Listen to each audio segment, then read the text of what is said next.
Hermanos, Dios les bendiga.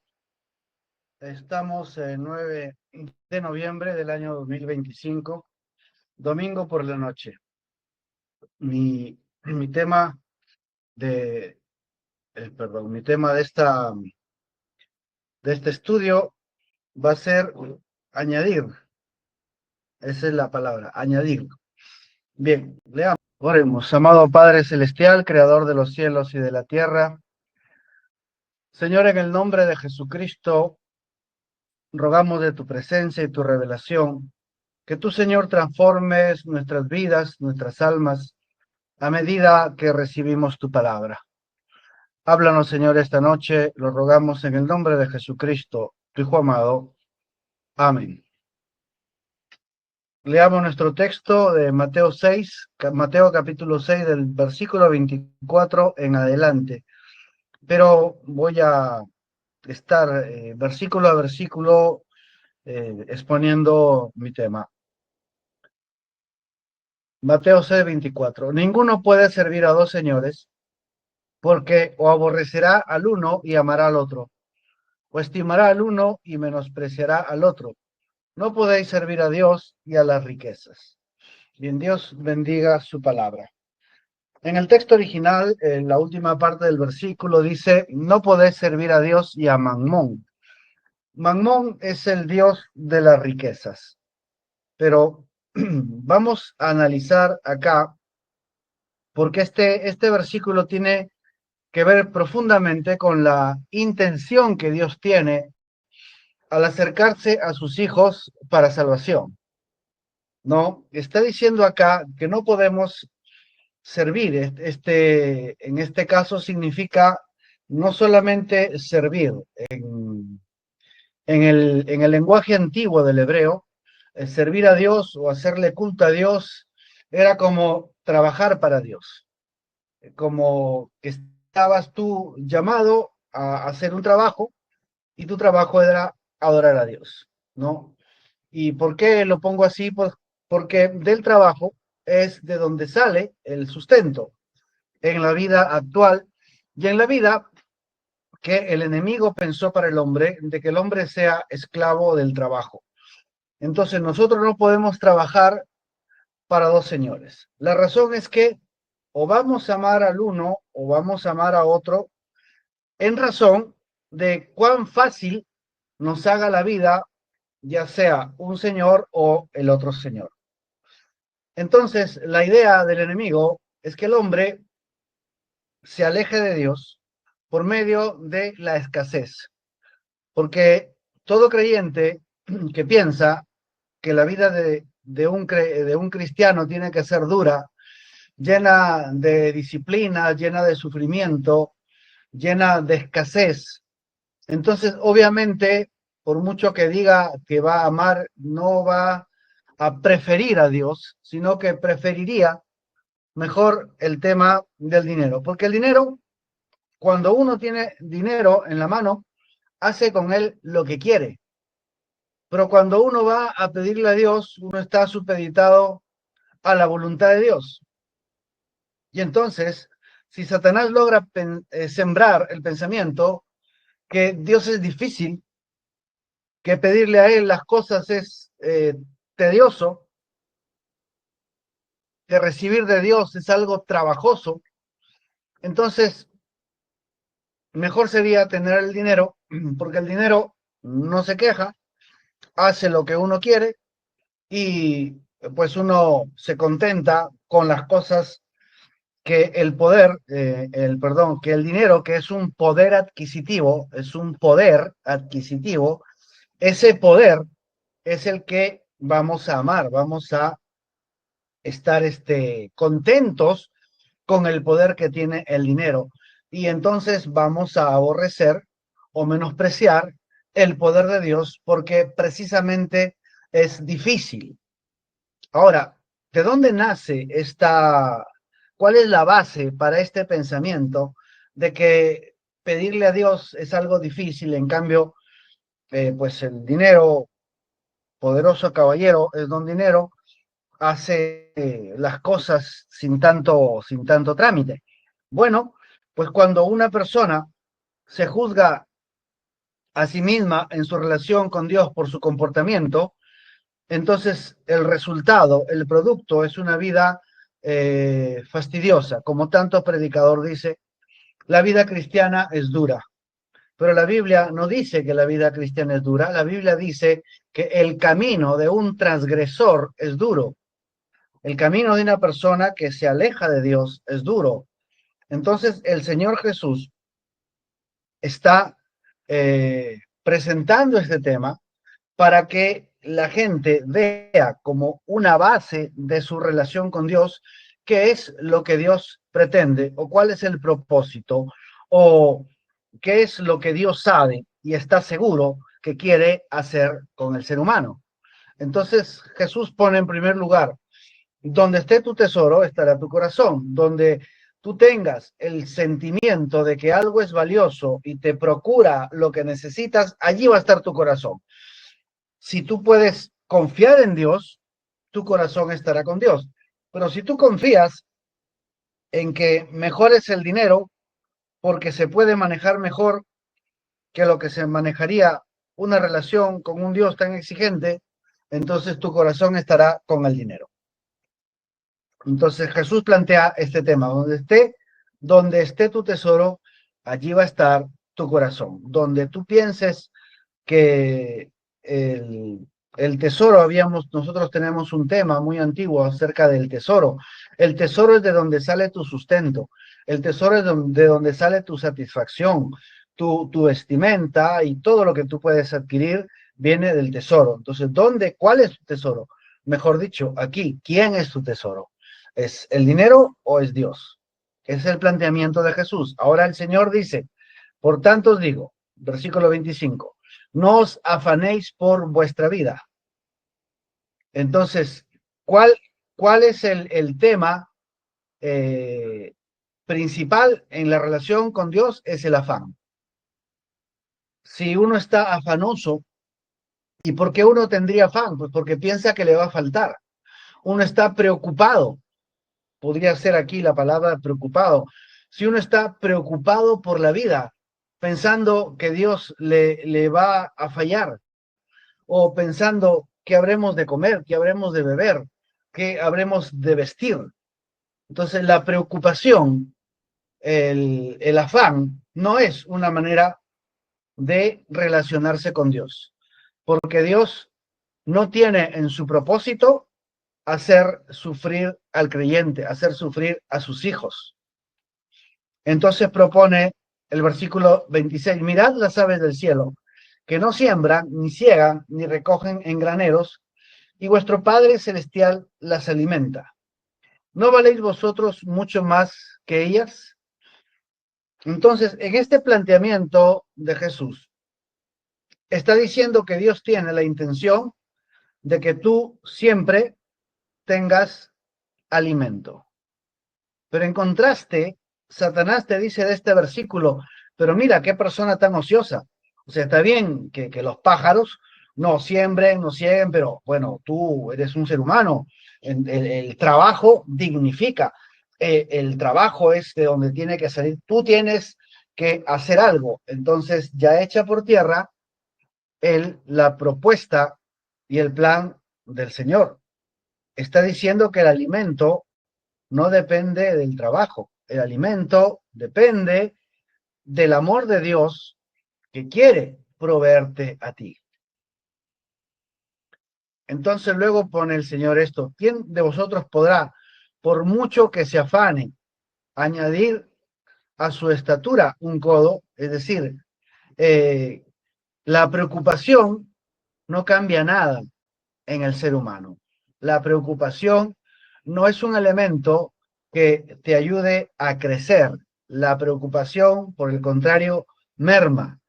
Y el Señor Jesús está proponiendo que te des cuenta que tu relación con Dios no depende de tu comportamiento, de tu preocupación o de lo que tú puedas prever para ti mismo, sino que tu relación con Dios depende del amor que Dios tiene contigo y de que tú crees que Jesucristo es el Hijo de Dios. Y esa es la fe que ha vencido al mundo. Esa es la fe que prevalece contra las puertas del infierno. Entonces, ¿por qué? Si Dios te colocó en este mundo y te ama, no te va a proveer de alimento. Entonces, el Señor Jesús está diciendo, despreocúpate de qué cosa vas a comer. En Mateo, el versículo 28, dice, por el vestido, ¿por qué os afanáis? Considerad los lirios del campo cómo crecen, no trabajan ni hilan. Pero os digo que ni aun Salomón con toda su gloria se vistió así como uno de ellos. Y si la hierba del campo que hoy es y mañana se echa en el horno, Dios la viste así, ¿no hará mucho más a vosotros, hombres de poca fe? ¿Por qué el Señor está haciendo estos contrastes? Está hablando del valor. ¿Cuánto vales tú para Dios? Tú eres la compra de su sangre. Y si Dios a las aves del campo y a los lirios del campo y a la naturaleza la viste y le provee, ¿cuánto más va a hacer contigo? El tema no está en Dios, el tema está en las limitaciones que nosotros le ponemos a Dios. ¿Por qué limitamos al Señor? ¿Por qué limitamos a Dios a las pobres capacidades o a las limitadas oportunidades que nosotros tenemos de generar algo? ¿Por qué simplemente no abrimos el corazón y dejamos a un lado la preocupación y nos damos cuenta que nuestra relación con Dios no tiene que ver con nuestro comportamiento, con nuestra previsión, con nuestra preocupación o con nuestro trabajo en sí mismo, con nuestra labor, sino que nuestra relación con Dios depende de que Él nos ama y nos ama tanto que nos ha dado la fe de creer que Jesucristo es el Hijo de Dios y aquel que tiene esta fe vence al mundo. Entonces, quita de tu esquema la idea de que Dios se relaciona contigo por tu comportamiento. En la mañana vimos ese tema y lo quiero reforzar. Primero es la gracia. Primero, Dios te perdona. Y a causa de que Dios te ha perdonado, te quita el deseo de pecar. Vimos que el profeta Jeremías decía que el hombre no es señor de su camino, ni aun del hombre que intenta ordenar su camino lo puede lograr. Pero Jeremías le dice al Señor, Señor, corrígeme con tu veredicto favorable, juicio favorable, no con tu furor para que no me destruyas. Es decir, la corrección del hombre no va a venir por el castigo, nunca. La corrección del hombre viene por el decreto favorable que Dios tiene. El exacto ejemplo de este versículo es la mujer que fue traída delante del Señor hallada en adulterio. Y entonces el Señor Jesús dice, bueno, el que esté libre de pecado tire la primera piedra, las adúlteras deben ser apedreadas. Y él empezó a escribir en la tierra. Dicen los profetas que estaba escribiendo los pecados de cada uno de los que estaban ahí. Y entonces ellos, compungidos en su conciencia, se fueron retirando. Y al final se quedó ella sola y el Señor. Y Jesús le dice, ¿y dónde estaban? ¿Dónde están los que te condenaron? ¿Dónde están los que te trajeron? ¿Ninguno te condenó? Ella dijo, no, ninguno me condenó. Y Jesús le dice, ni yo te condeno. Vete y no peques más. Ese es un decreto favorable. Eso es lo que corrige la vida. Dios perdonó el pecado de esta mujer y en sus palabras de creación creó en ella tal corazón de que el adulterio y los deseos de la carne salieron de ella para no pecar más. ¿Ven? Ese es un decreto favorable. Entonces Dios se relaciona contigo por el decreto favorable hecho en la cruz. Que si tú crees que Jesucristo murió por tus pecados y resucitó para tu justificación, tú tienes vida eterna. Entonces primero recibe el perdón de Dios y tu vida se va a ordenar en relación a ese perdón. No por algo, no por obras de justicias que tú o yo podamos hacer, sino porque el perdón de Dios cambia completamente nuestro corazón. Entonces, siendo que lo más valioso, que es la vida eterna, ha sido dada por la gracia y el perdón de Dios, siendo que lo más importante te ha sido entregado por gracia y por fe, entonces, ¿por qué lo, lo que sigue, lo menos importante, que es la comida, el vestido, dónde vivir o cómo sostenerse, cómo sustentarse en la tierra, ¿cómo no te va a ser dado eso? En Romanos dice, aquel que no escatimó a su propio Hijo, Romanos 8:32, sino que lo entregó por todos nosotros, ¿cómo no nos dará juntamente con él todas las cosas? ¿Ven? Dios añade a la vida eterna todas las cosas, y todo de lo que tú tienes necesidad para tu jornada en esta tierra está dentro tuyo por el Espíritu Santo. Por eso dice el Señor, no, Mateo 6:31, no te preocupes, no te estés afanando diciendo qué comeremos o qué beberemos. ¿Por qué? Porque los gentiles, el mundo, aquellos que sirven a Mamón, aquellos que sirven a Mamón, la gente del mundo, los paganos, ¿no? Porque aquí ya cuando habla de gentiles no está hablando de aquellos que no son judíos y convertidos a Jesucristo, sino está hablando de aquellos que adoran a los ídolos, que sacrifican a los ídolos, porque los paganos buscan todas estas cosas. Afuera la gente está preocupada. ¿Qué me voy a vestir? ¿Con qué me voy a vestir? ¿Qué cosa voy a comer? ¿Cómo voy a sostener a mi familia? ¿Dónde voy a vivir? Eso es lo que afuera busca. Dice, pero vuestro Padre Celestial sabe, ¿ven? Sabe que tenéis necesidad de estas cosas. Hablábamos en la mañana de la seguridad de Dios. Dios está seguro en querer perdonarte. Dios está seguro en querer santificarte. Dios está seguro en querer darte el bautismo del Espíritu Santo. Dios está seguro que te predestinó para que llegues a la adopción, predestinados para ser adoptados hijos suyos por medio de Jesucristo. Dios te predestinó y está seguro de que Él te quiere levantar en el rapto. Entonces, si Dios está seguro, Él de esas cosas tan importantes también sabe que tenemos necesidad de qué cosa comer, qué cosa vestir, cómo sostenernos en la vida y de todo aquello que necesitamos. Pero que dice, mas buscad primeramente el reino de Dios y su justicia. Entonces, ¿qué cosa es el reino de Dios? Sabemos que el reino de Dios es el bautismo del Espíritu Santo. Cuando el poder de justificación quita de ti el deseo de pecar y eres santificado. Y esa santificación atrae el bautismo del Espíritu Santo. ¿Ven? Entonces, Dios reina sobre ti. La palabra del Señor, que es la ley del reino, la palabra de Dios, es escrita en tu corazón y en tus entrañas. Y Dios te da un nuevo corazón y te da un nuevo espíritu. Y pone dentro de ese nuevo corazón y dentro de ese nuevo espíritu su propio Espíritu Santo, el cual es poder de obediencia para que camines una vida de obediencia, pero primero te perdona y después te corrige. Primero te perdona, te limpia y después te da capacidad de caminar con Él en sus caminos. Pero también dice, y su justicia. ¿Y cuál es su justicia? Romanos 5:1 dice, justificados pues por la fe, tenemos paz para con Dios. ¿Cuál es la justicia? Más el justo por la fe. La fe te hace justo. El justo por la fe vivirá. Y el justo vive por fe. Ambos sentidos se complementan y son correctos. ¿Cuál es la justicia de Dios? Creer en Jesucristo. Eso te hace justo delante de Dios.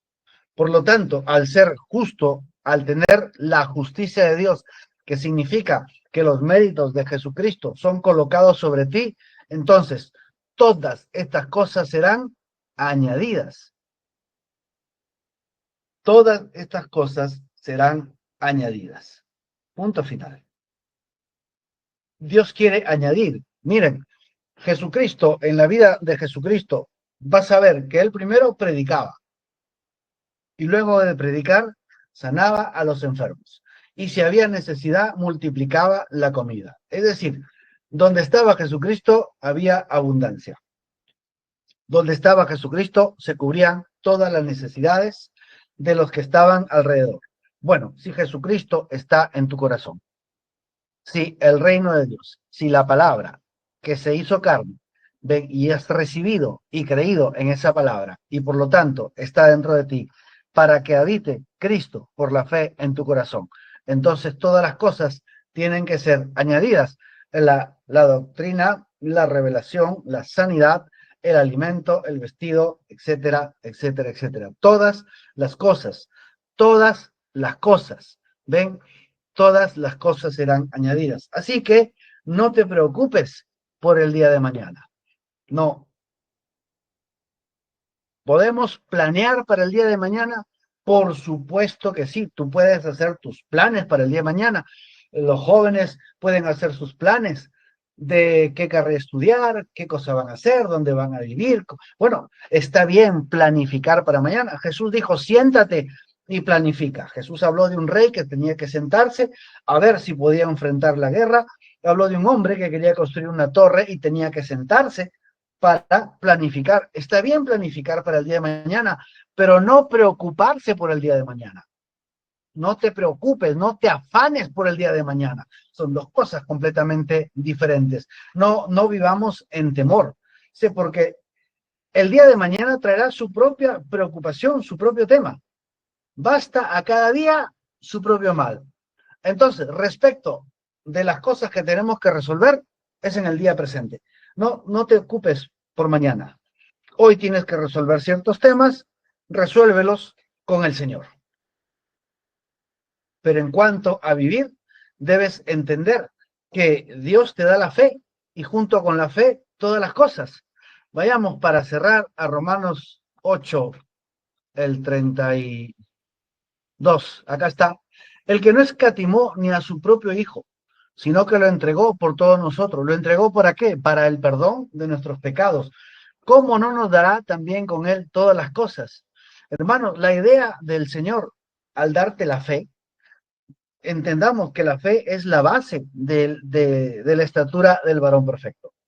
Es decir, de entrada, desde el comienzo, Dios te da la fe. ¿Y qué cosa es la fe? Es el poder de Dios para resolverlo todo.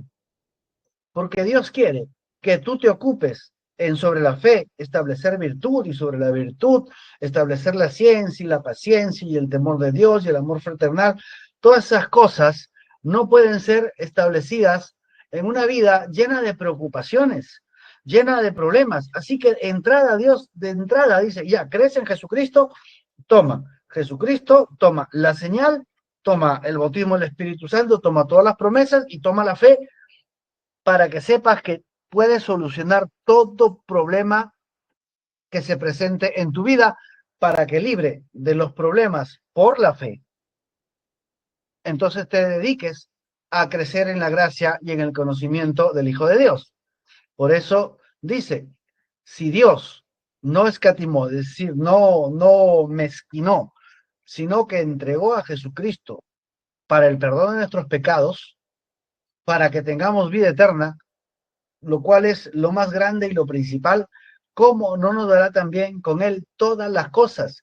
Por eso, ¿qué son todas estas cosas? Nosotros podemos verla en Segunda de Pedro, en el capítulo 1, el versículo 3 dice, como todas las cosas, ven la añadidura, todas las cosas que pertenecen a la vida. Es decir, aquí, a qué comeré, qué vestiré, dónde viviré, cómo voy a sostenerme, cómo voy a proveer para mi familia, todas las cosas que pertenecen a la vida, no por preocupación, sino por su divino poder. Y a la piedad, lo que yo necesito, espíritu de gracia, de oración, amor por la palabra, una vida llena del Espíritu Santo, nos han sido dadas por su divino poder. Ya nos fueron dadas, ya está dentro tuyo todo lo que tú necesitas. ¿Qué hacemos?